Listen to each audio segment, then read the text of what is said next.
Welcome everybody.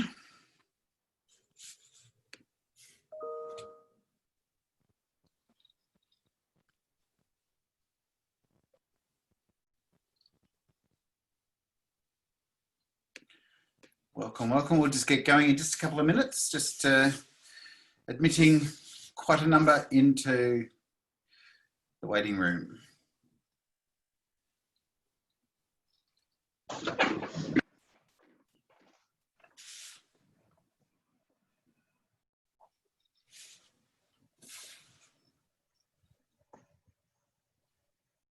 Ross, I think we're good to go. Okay then. All right, well, welcome everybody. I would like to begin today's session by acknowledging the traditional owners of the land that I'm on and also ask you to pay some thoughts. We won't have time to go around for everybody, of course, but spend some time to think about the traditional owners of the land that you're on as well. For me, it's the Wurundjeri people of the Kulin Nation. I'd like to pay my respects to their elders past, present and emerging, and note that sovereignty on their land was never ceded. It's important that we do that because, you know, I'm very conscious that for 60,000 years they managed to think about things other than an economy and ways to support each other. And so the world of social impact is one that I think we've got a lot of lessons still to learn about from the traditional owners. My name's Ross White, as you can probably read. I am privileged to be on the board of SIMNA Limited. And SIMNA, for those that are just joining us, first of all, welcome to all our SIMNA members. But for those that are new to SIMNA, you'd be interested to know that it's a growing network, a fast-growing network of members all across Australia who are interested in social impact, either as practitioners or data users or policymakers. There's a whole lot of reasons why they would. It's important to know that we're not just about the not-for-profit sector, but really, as I say, in commercial decisions, in policy and government decisions as well, the way that we factor in human costs into our decision-making is critical, and SIMNA is an effective voice around that. Everyone's welcome. If you're not a member, please get onto our website, join. You can participate in lots of really interesting forums like these and receive a lot of interesting information and connect with a lot of people who are actually interested in driving an economy and a society that values humans, which is pretty important.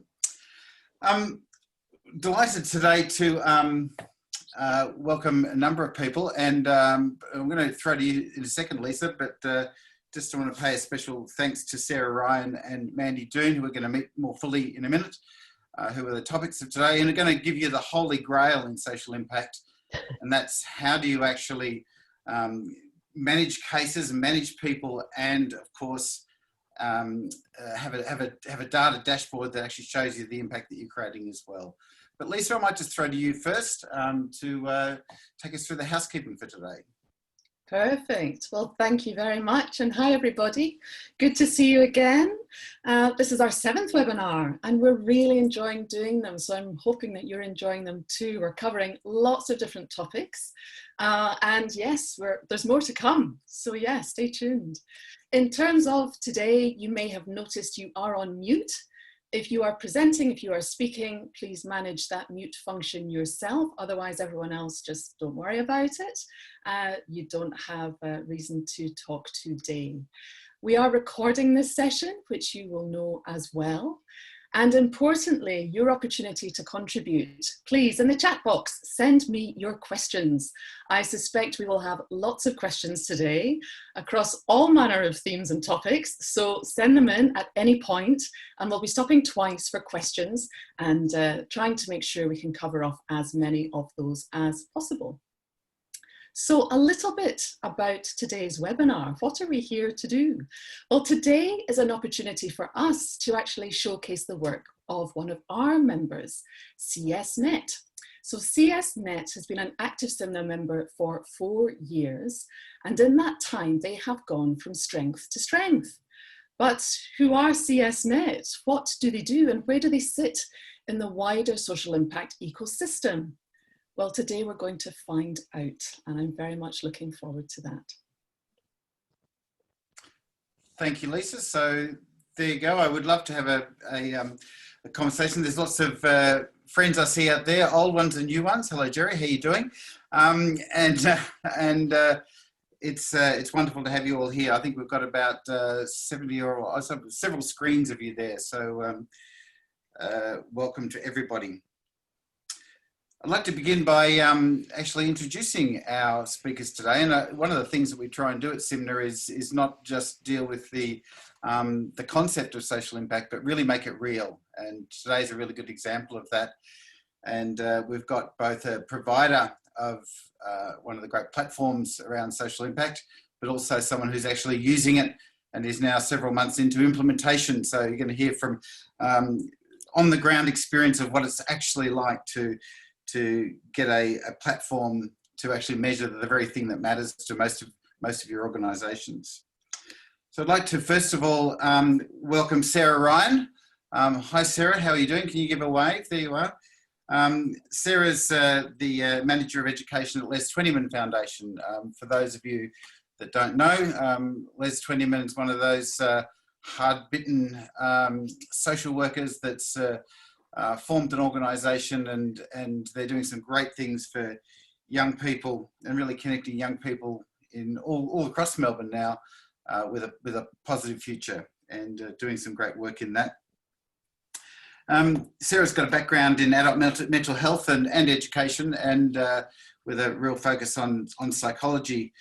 And I asked Sarah just before to tell us something human and interesting about it, and I wasn't quite ready for this answer, but I think I've just got how do people spend their time in lockdown here in Melbourne? Sarah has managed to learn to dance the nutbush standing on her hands.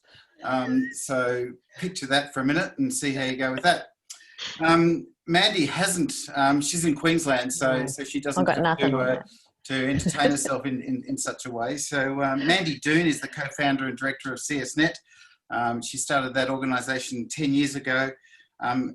Based in Queensland, strong background in human services, and a very proud B Corp organisation, like Think Impact, the organisation I'm from, and many of you out there as well, joining the B Corp movement, and really focusing on organisations which actually create social benefits. So welcome Sarah, and welcome Mandy.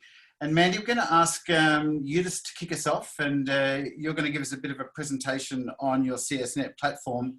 And just so we know where we're going, following that, we're going to have some time for questions, and then we'll be hearing more from Sarah about the actual implementation from the Les Twentyman Foundation. So Mandy, over to you. Thank you very much, Ross. Thank you to SIMNA for supporting us to bring this really important discussion to life, and it's lovely to see lots of familiar people joining us. I'm in Brisbane, as Ross said, which is the land of the Turrbal people, and like to acknowledge them as the traditional owners of where I'm from currently. Just in terms of a quick bit of background about CSnet, CSnet was formed with my husband Tim and I as co-founders, and we'd worked in human services and Tim in government for some time.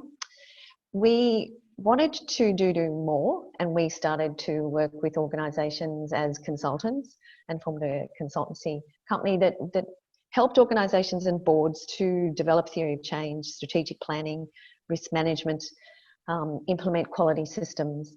The thing that we kept coming up against was the lack of data, and the fact that in most not-for-profit organisations and social enterprises, the data is in all these little silos, but it's really hard to see a whole of organisation view of what you're achieving. And once you establish all of those things, like your strategic planning and theory of change, it's only a theory. Like you need to test it and you need to see the data. So we thought, well, why don't we give this a go? And we formed a partnership with an IT company 10 years ago now, built the first version and probably vision of CSnet.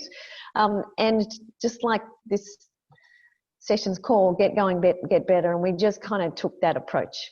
which is, you know, we'll get started and we'll work with our organisations and work out how we can keep developing the software and make it really useful. And really the vision was to embed the practice and the work that you do every day alongside the measurement of outcomes. So these are the bits that we're really keen to show you. And for those of you who have been following our journey for some years, you'll be able to see some new stuff that we've implemented into CSnet. We get to work with some amazing organisations, and no matter how good the software is, I just want to be really clear that it's only as good as the people who use it and the data that is collected from ground up.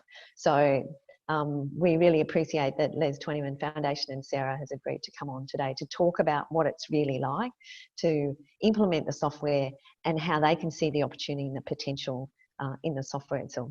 It's inspiring. So I'm keen to talk to you, Sarah, about that some more. Now, I'm going to share my screen, and I'm just trying to find, sorry. Of course, that's a little more difficult than it should have been. Let's have a look at this. Sorry, everybody. Let us know if we need to change any settings, Mandy. We did test this just before you all came on, of course. We did, of course. There we go. All right. I'm just going to try that again. Can you just let me know if you can? Ooh. How's that? Can you see a CSnet orange screen? Got it. Excellent, thank you. All right, so I'm in the CSnet demo site. So all of this is dummy data, but I want to show you kind of, this is where I land. If I'm a worker, a team leader, a manager, and I log into CSnet in the morning, then I probably land here. And this is what we call our clients and activities dashboard. Depending on my permissions, I might see all of the cases that I'm working with. And in this case, you can see I've got a bunch of names there. Just to give you a quick tour, because you're kind of wondering where you are, just to orient yourself. So this is the landing page, which shows me the work that I'm doing. So I've chosen 3 activity types to show you today. Child and family services, which is a case type, working with families and individuals. Group work, which is where you might be doing some work with peers and have many people from many different families coming together. And community development and education, which is about the community project, about changing hearts and minds about some of the issues that we know that we really want to change in the system in terms of making things better.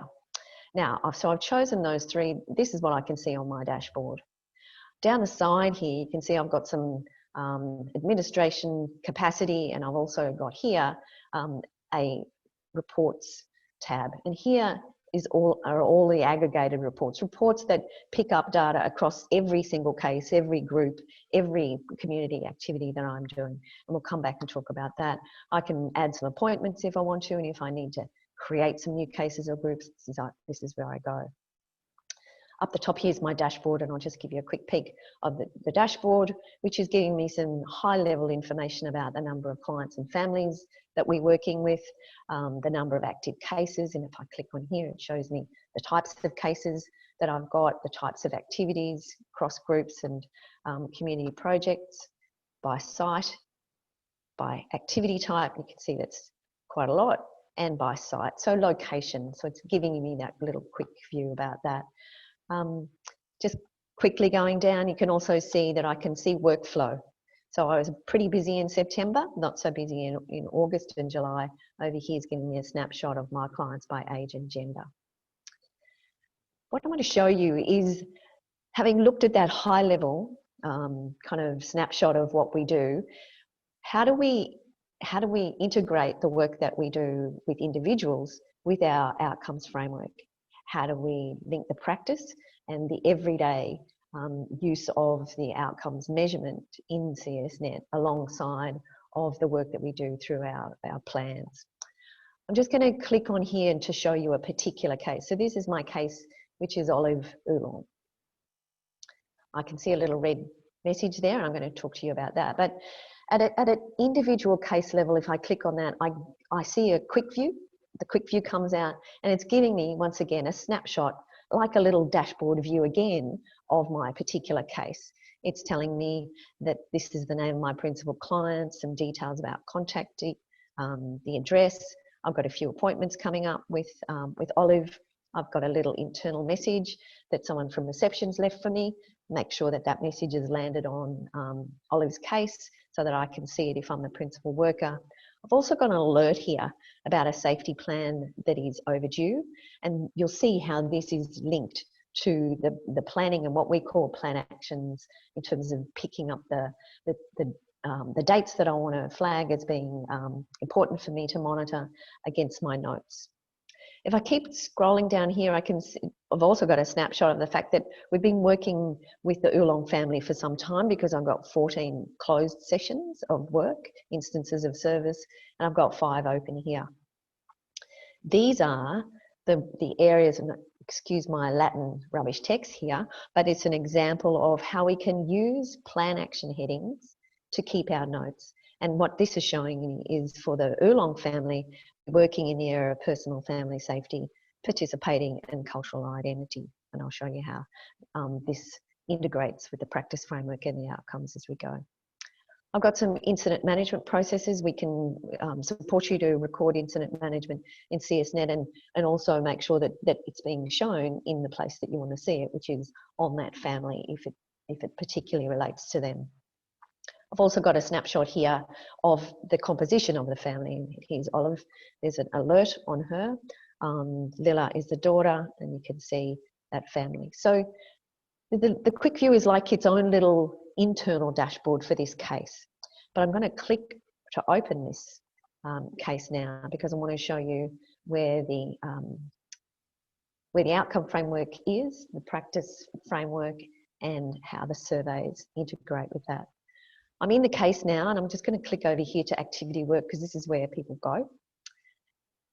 If I click on there, I can see those 3 plan actions, what we call plan actions, which are linked to the practice framework that we're working on. But if I click on the full framework, this is the part where, when CSnet works with organisations, we'll say to you, what is your organisational outcomes? And make that the primary way that workers will see that, and that also helps to guide the work that they do. In this particular organisation, this is a dummy outcome framework, but we've called it the Family and Community Resilience Framework. And our theory of change is that if we work with families, improve the way that they participate, improve personal and family safety, support them for learning and work, support cultural identity and health and well-being, that these plan actions, is what we call them, contribute to the achievement of this outcome over time.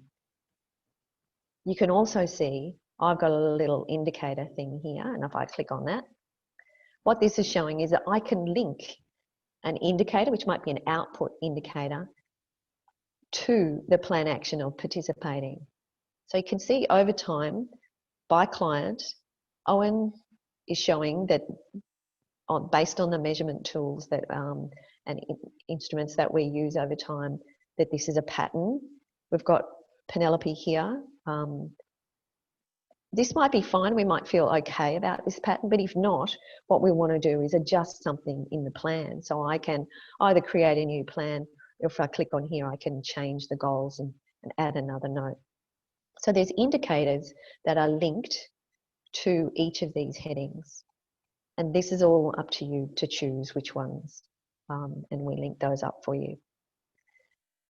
So the practice framework is where I come as a worker, as a team leader, as a manager, to see the work that's being done, and the notes that show the work that I'm doing and the plans that we have with these families.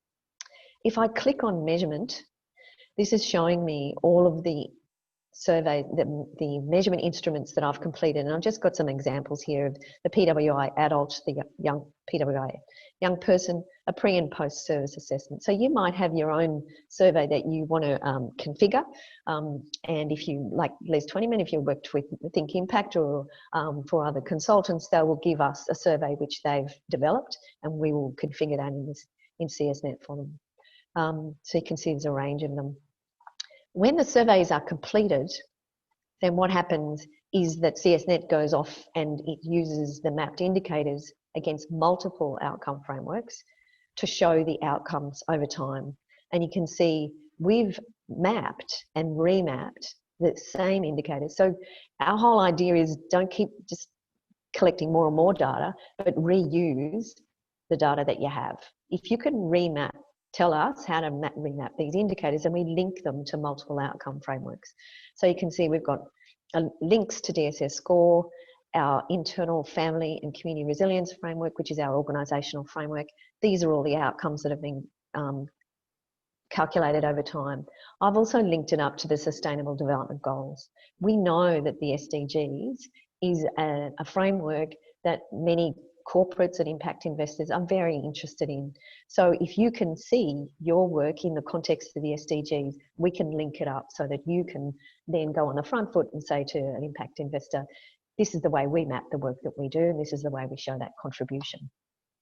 Down here, you can see I've also linked it up to the nest. So you can see you can reuse the indicators and the surveys, measurement instruments, according to those frameworks, and then display at case level. What does that look like? And so this is the DSS score. Against these things will be familiar with you to you if you upload to DEX. And once again, I can choose by client and see the indicators and change over time that's occurring in these patterns. If I click here on health and wellbeing, I get a further layer of detail, which is telling me this is when I recorded the actual measurement instruments that were completed. This is the way the outcome bands are described. So we want people to see the maths. We want people to see the descriptors. And over here is the framework method, which is, this is calculated by the highest of one available from a total of 4. So that's given you a very short snapshot of, at case level, the way we integrate the practice framework, the recording of notes, the work that you do change over time through the measurement instruments and the linking to multiple outcome frameworks. CSnet also has reports that support the work, not just in that case, but across all cases, across all programs, across all activities that you might run.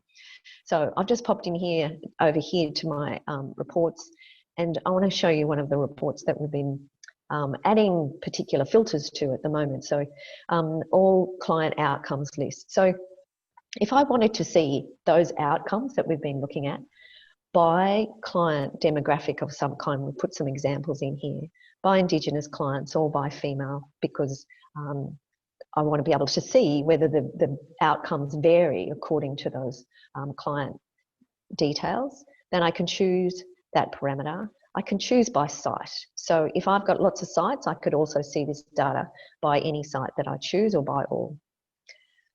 I'm going to choose by all activity types. So if I'm doing groups, I might want to just see by groups, but if I want to see it by all, and you imagine doing this across all of your activity types and programs across the organisation. By outcome framework. So you can see I've got a drop down here of some examples of outcome frameworks that we've configured in the demo site. I'm going to choose my family and community service resilience framework here.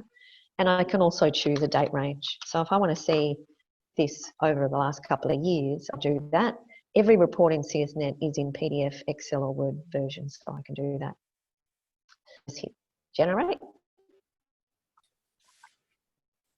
It goes off and has a little.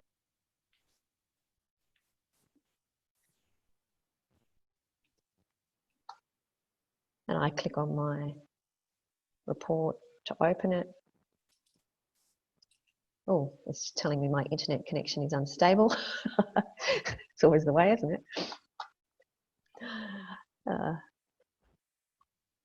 Can you see my report there?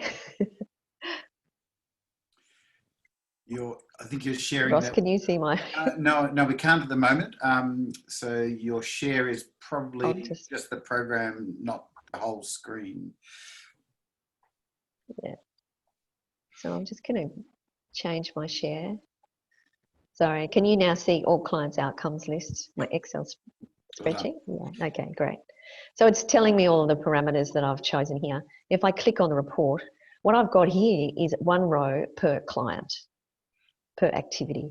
And across here, it is displaying my out first, previous, latest, by the outcome headings that we have for our family and community resilience. So the key around this, I think, with the data is about change.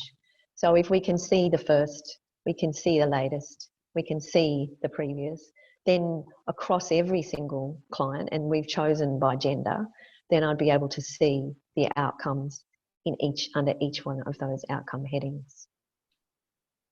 I'm hoping this is making sense, Ross. You can pull me up if you think I'm going too fast. Or no, and we've got a couple of minutes. People are going to have a chance to ask you some questions, so we'll have we'll make sure we've got about 5 or 10 minutes for that as well. Look, there's a number of different reports, and as I said, in CSnet we support we support each at activity level as well as at aggregated level to be able to run a range of these reports. That one is the all clients outcomes list. If you wanted to dig down into that and say, okay, well, that's kind of interesting, but how could I see, for instance, every single survey that's been collected and every single indicator, because I now want to do some further analysis, then this is an example of an all assessments and all indicators report. I might go back a bit here. I can choose by feedback instrument, and you can see there's a bunch of different instruments that I've turned on in the demo site. And once again, I might run that. Mandy, we can't. Mandy, can you switch your share? Oh, sorry, everybody. Yeah. Let me go. Okay. And we've got some great questions coming through, Mandy, as well. Okay. So, good. I'll just open this report. I apologise, and right. and then I'll share it again. Okay.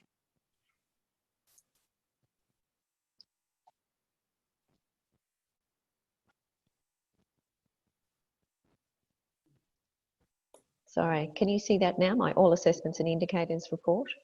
No. No? Okay, try again, resume share. Sorry, I'm having sharing confusion. At the risk of getting you to multitask, Mandy, what we might do, Lisa, you're wrangling the questions there. Do you want to get one ready and see if, here we go, your report's now up. Do you want to do that, finish that? Sorry, I apologise for that. Okay, so this one, as I said, is all assessments and indicators. So this, instead of a row per client, this is a row per survey and measurement instrument. So it shows me the nature, the date that I did it, the nature of the instrument that was completed. You can see I've got a few different ones here, and it's got here all the K10 questions and all of the responses. And if I go across here, I've got the PWI, all of the responses. So I suppose just to finish before we go to questions, and thank you for asking questions, everybody. It's about the layers and the capacity to do the work from ground up to make sure that the outcome frameworks and being able to see that practice framework on your screen every day if I'm a worker, so that I'm really clear about what it is that I'm contributing to and why. And then being able to use that data on the everyday with clients and families that you work with, as well as aggregate that up and see patterns over time.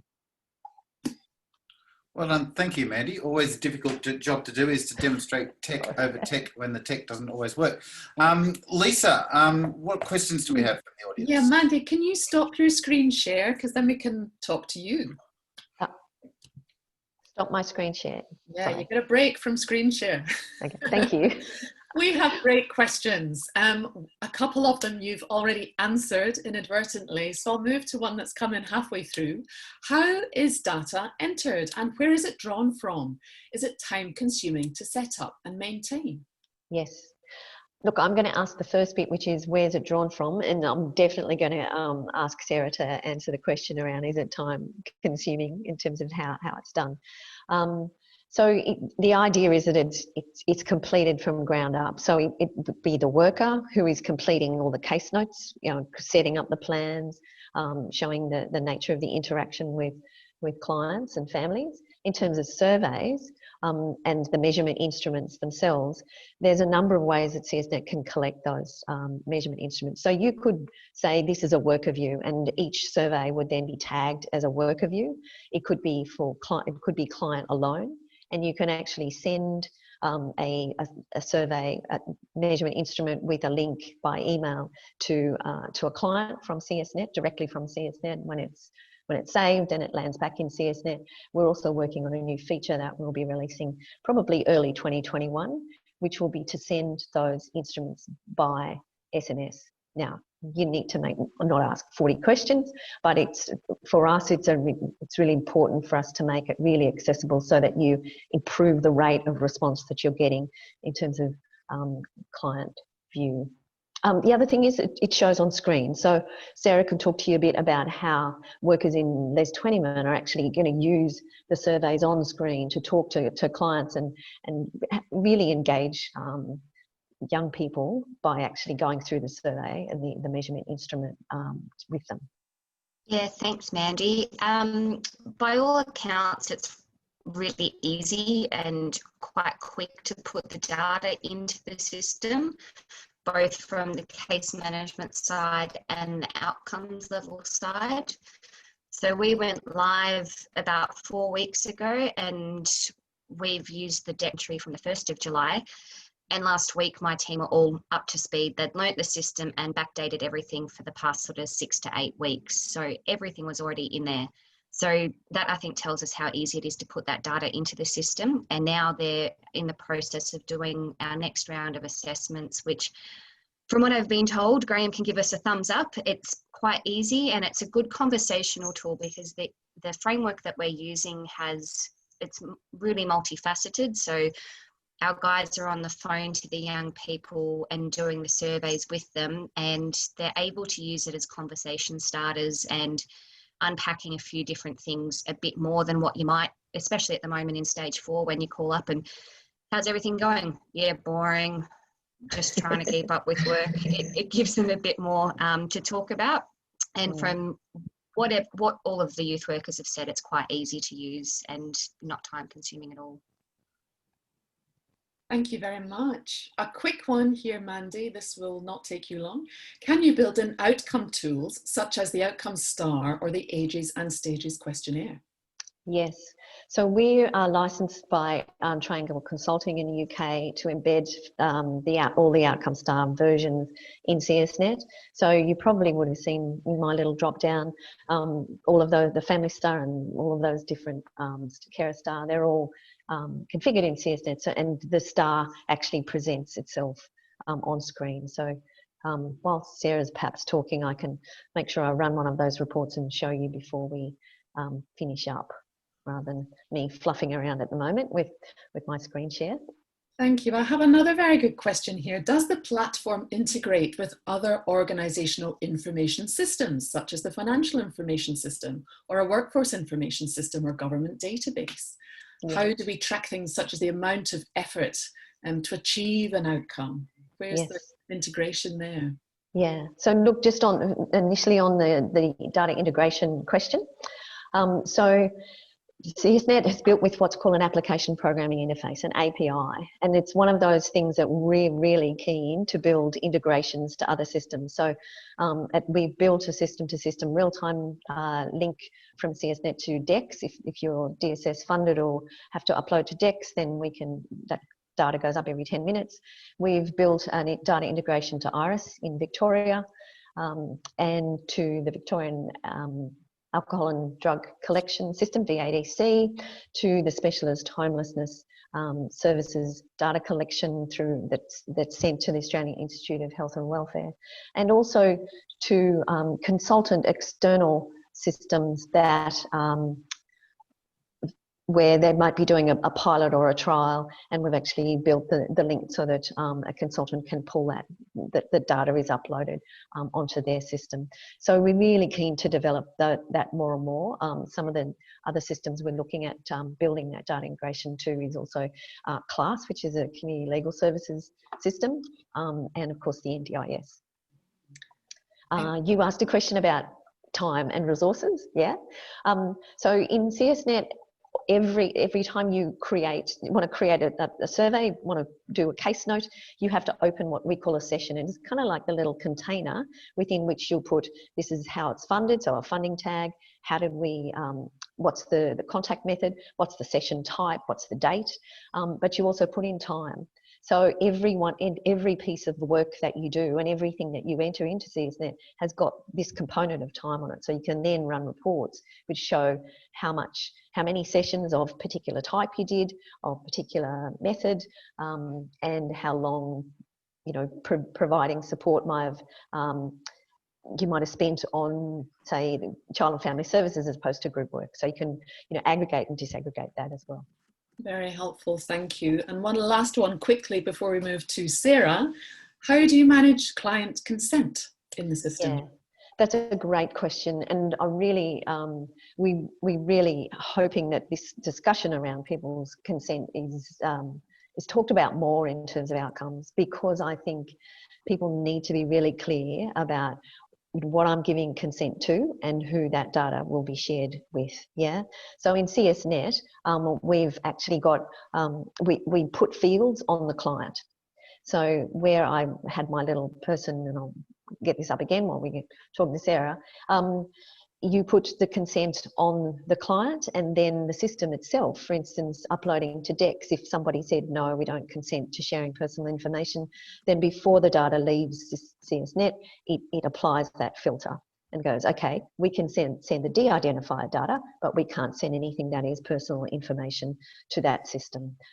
So very important. And I think in terms of the outcomes measurement component of that, very important to collect the consent. We do that in the system, so you can actually run a list, for instance, of all the clients that have given consent or not given the consent in real time. Thank you very much. We have a couple of others. I'll hold it there for now. Let's continue. Thanks, Lisa. And thanks, Mandy, for that wonderful demonstration of CSnet. And just to sort of sum up, here's a tool that provides dashboard. It helps you manage clients and activity, produce reports, manage appointments and contacts with clients, and links with other indicator frameworks, and even, and this will be music to everyone's ears, handles your DEX reporting in real time. And I know that's a real pain for a lot of people. Apologies to anyone from the federal government joining us here today. Now, look, one of the things I love about the not-for-profit sector is that they describe themselves by what they're not, that they're not-for-profit. And but really, of course, they are for purpose. And just like for-profit organisations are really effective at managing and reporting and measuring their financial performance and their profit performance, for-purpose organisations need these tools to be able to manage and measure the degree to which they're delivering on their purpose. So now we're going to hear from Sarah Ryan, who's actually doing that and taking an organisation that we always know, hand on heart, is doing great work. But how do you measure that and justify the scale of it and demonstrate and learn from that data is always a journey. So over to you, Sarah. Let's hear from you. Thanks, Ross, and thanks, Mandy. So I'm from the Les Twentyman Foundation. Some of you may have heard of Les. He's been around for 40 odd years, as has the foundation. He's been around a bit longer than that. And the foundation, when I started about 4.5 years ago, we were tiny. There were 3 youth workers on the ground. We just received our first accreditation and had to go through the next cycle. So we started off with everything was paper-based. you know, we had a couple of forms and a couple of policies, and then we worked our way through all of that to get reaccredited with commendation. So the Get Going, Get Better theme here today is really apt for our organisation. When I started, you know, it was Excel spreadsheets and Word documents, and all of the programs had their own bits and pieces all over the place. And it was really, really hard to try and figure out how much we were actually doing. We're very good at telling stories. And I come from a very numbers-based background. So I came in, I'm like, oh, how do you prove the stories? So that's where I started talking with Think Impact, who had worked with us quite a lot for both accreditation as well as outcomes framework development and all that sort of thing. And they recommended a few different software packages for the outcomes measurement side of things. And the thing that piqued my interest with CSnet was that it did the case management side of things as well, which was really exciting for me because it cut out a lot of the duplication of work that I was having to do with the case management of young people. So, and I also saw that they uploaded straight to DEX, which I rightfully predicted we would have to do in the very near future. And lo and behold, I was the one that got lumped with that job about 2 years later. But at the time, as I said, we were only 3 on the ground. So it really wasn't financially viable for us at that point to purchase a software package. But then not too far down the track, we actually sort of doubled in size, and that's where our federal funding came in. We had to upload to DEX. We had a change in leadership as well. So when our new CEO came in, they were saying, you know, how do you measure success? How do you prove what you're doing? And I sort of piped up and said, I've got something that can help us do that for the long term. Can't really do it very well at the moment. So probably about 12 months ago, now we re-engaged with Mandy and the team at CSnet. Due diligence, we looked at all of the other providers around, but CSnet being so customizable for our sort of organisation was perfect because we've got a real variety of programs with different sorts of funding and obviously different reporting requirements. And also the data is held in Australia, which really helps with us keeping to those reporting requirements. So yeah, we started this journey good and proper about 12 months ago and went live only 4 weeks ago now. Yep. In full lockdown, you'd have to say. Lockdown. So Sarah, some of those things about being in full lockdown and trying to support people to implement a new system and to, you know, manage change, how, you know, what were the challenges for you guys, and how do you think, you know, what were the strategies you thought worked really well? So we've done a lot of talk about CSnet and how it's going to help sort of streamline a lot of our processes, because as I said, things were all over the place and, you know, people were getting confused about what they had to do and what reporting tools we had to use. So there was a lot of that sort of talk, but also from the get-go, I think I was pretty clear with the team that they had some ownership over it and could give feedback on how to tweak things and change things. Also that it was going to be imperfect when we first started. It wasn't going to just be up and running and go. But with that, everything is fixable. So, you know, there's been a few mistakes made along the way and phone calls, oh, this and that, blah, blah, blah. And it's all been fixable. And we've been able to teach as we go how to fix those things.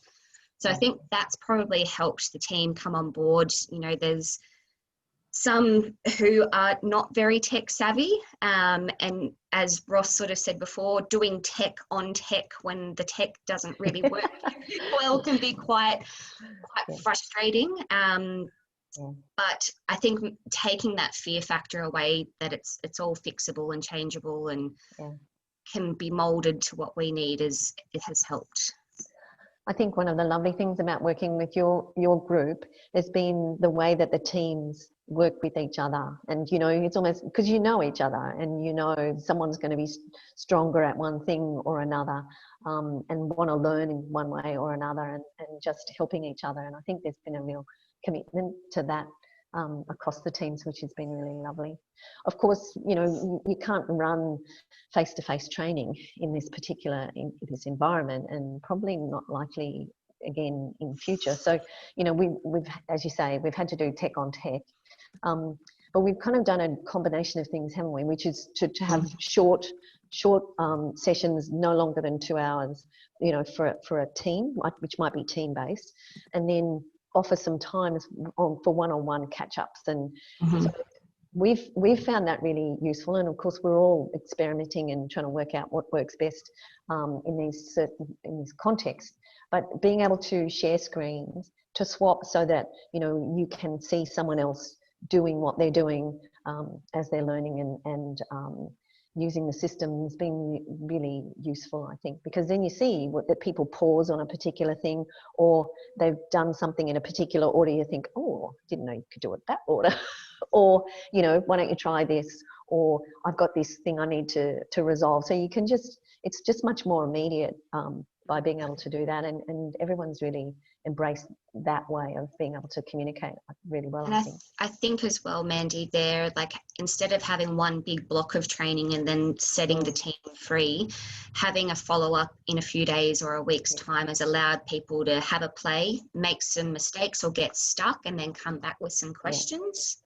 Yeah. And I think the other thing that we've been has been useful is to understand that you just got to chop things down into really small tasks.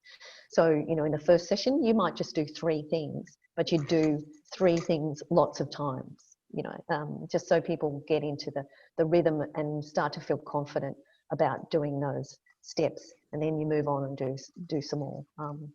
Now, we did do a little data migration for you, didn't we? Just to get the clients into your system so that day one you could find people. Yeah, you weren't going to do that initially, but do you think there was a benefit in being able to see people from day one in the system? Definitely. I think entering the clients is really simple, and we wanted to make sure that the team had the rhythm and the flow of putting clients in. But then with COVID and lockdown, I sort of almost got stuck overseas, and then we had to pivot everything. So we just wanted to make sure that we weren't delaying the go live any further than we had to. Yeah. And in hindsight, we should have just done the data migration from the get-go, because, you know, with our basketball program, we put up 300 young people. Then there's all the rest of our programs, and that just would have taken far too much time, and people would have got really frustrated at having to put in that sheer amount of information. So yeah. But that was okay, because I think in the context, because you could just ask us, can we do that? You know, it pushed out the go live by 2 or 3 weeks, but it wasn't like a huge delay. So I think knowing that you've got some choices about that is also really important at the moment. Try and make people's lives as simple and straightforward as you possibly can. Yeah, absolutely. Just in terms of things that we've learned along the way, and some of the challenges you see, do you want to kind of share some of the things that that would be important for others to think about as they think about implementing a system in the current context? Yeah. In the current context, obviously the training can be difficult. As easy as it has been to get going, you know, doing the tech on tech brings its own difficulties with it, and not having somebody to peer over the back of your shoulder and say, no, click here. I'm just looking at my notes. And with that, obviously, we, as I sort of said, we have some staff who are not very tech savvy and had a bit of that fear there as well. So it is easy to use, and once everybody's got going, you know, they've got in the flow and have said how great it is. But I think just getting past that first hurdle of fear. Yeah. And should we share your little test database just to talk about the importance of the outcomes for you and in Les Twentyman and being able to run the surveys in? Let me see if I can do this properly. I'm just going to share. I might just ask a question at this point while you set the screens up, because it's related. We have a question, Sarah, really for you around what measurement frameworks is Les Twenty using? What outcome are you measuring? So we've got a couple of different frameworks. So with different programs have different reporting requirements. We use SCORE for DEX, obviously, and we've worked quite closely with Think Impact to come up with a framework that maps to DEX, to the score, but also measures what we want to measure. So I can't think off the top of my head, but there's employment, education, health, well-being, all of that. We've also got another one that has very similar sort of domains or outcomes, but also has a side of youth justice, because that program's aimed at preventing youth justice. Yeah. And again, that was developed in conjunction with Think Impact. So we don't use the outcome star. This particular program did initially, but then the department said, no, you can't use that anymore. So ours have all been developed with Think Impact. So can you see my screen here? Yeah. I'm in the Les Twentyman Foundation test site. You can see there's a bunch of fruit here, and I've clicked onto the measurement tab where you can see some positive futures, the MELD framework. There's a risk assessment, and from those you can see that the system's calculated DSS score, and then that goes up with the sessions when it goes up to score. So this is an example of that being mapped for this particular client. Sorry, my internet is so slow. Mandy, I have 2 more questions. Would this be a good time to fire ahead with those? Yeah, that'd be great. Just on the score, it's very timely. Do you have to use the score domains, satisfaction, goals, circumstances, and so on? You do, but our view of it is use the measurement instruments you want to. So, say like Sarah, they want to use the Positive Futures MELD youth worker framework, or for young person. Then what we can do is map the indicators to the score framework itself. So you've got your practice framework here, and this is being driven by the organisation itself. You can use the measurement instruments that you want to.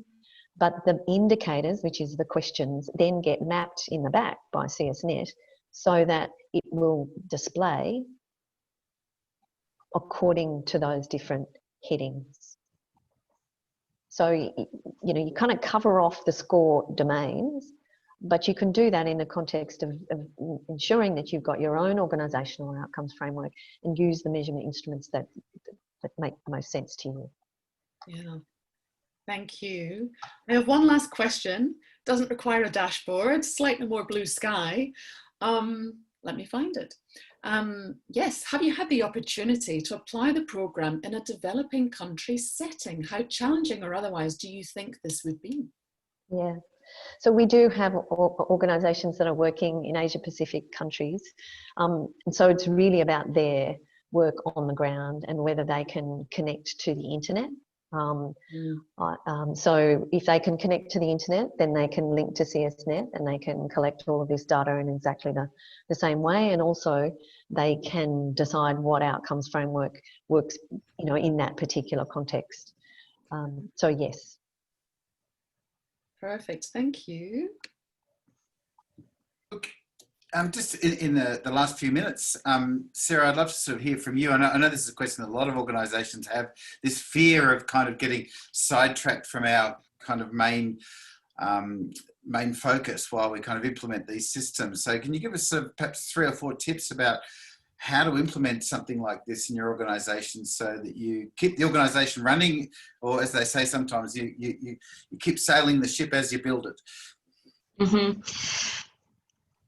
So I think this whole lockdown period's been quite beneficial to us because there's been a lot of time in front of the computer. We haven't been able to do face-to-face. But in saying that, I really want this to be something that is taken on board by our youth workers. So I've been quite, passionate about it and explaining to the team the whys, why do we need this? We're very good at telling stories. We were telling a story not too long ago to an organisation trying to sell ourselves, and they said, yeah, but where's your data? And I think that's really important for us to keep in mind that Ross will say, no stories without data, no data without stories. So this is just another add-on for us to complement the work that we do, to make the work that we do easier. It takes a lot of the time out of all of that admin that us on the ground hate because it takes us away from our work. So this is just another add-on to help us do the job that we do and to do it better. The outcomes help us to inform our work. We can look and say, why is this young person stagnating? Why is this program not seeing any outcomes? What do we need to change? What do we need to tweak to get better outcomes for our clients? And I think that learning loop, Sarah, is so important, that people see that the data is there from the ground, that workers use it every day, and that they can reflect on it and use it, and that there's structures in the organisation to continually be looking at the data and having discussions about it and using it for improvement over time. And I think you were talking about you were going to use it at supervision. So when you're doing supervision with workers, you can do it at that level.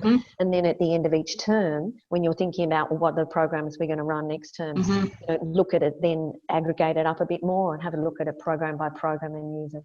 So I think you know, building those structures to continually use the data from ground up as part of the learning in the organisation is really important. Yeah, and sorry, Ross, I was just going to say the data's live, you know. We have had a few brilliant evaluation reports done by Think Impact. I keep tooting your horn, Ross, but they are fabulous. But there's a big time lag between getting that report and when the data was collected. So you might have done another 6 months worth of work, but you might have missed some of those things because you don't have that data and you think you're doing the right thing, but there might be areas that could be improved. So having that data live in front of you is really going to help us inform the work that we do. And look, that's I would love to keep hearing from you all day. I know everybody would, but of course, in this day and age, we all get about 30 seconds to click between meetings. So we are coming up to the end of our time. I'd like to say thank you, big thank you to Sarah and Mandy. Just I kind of to reiterate, you know, this is a way of looking at impact at every level. Impact, actually, how an individual is doing, how a group and a program is doing, how an organisation is doing, and being able to track on those multiple levels is absolutely critical.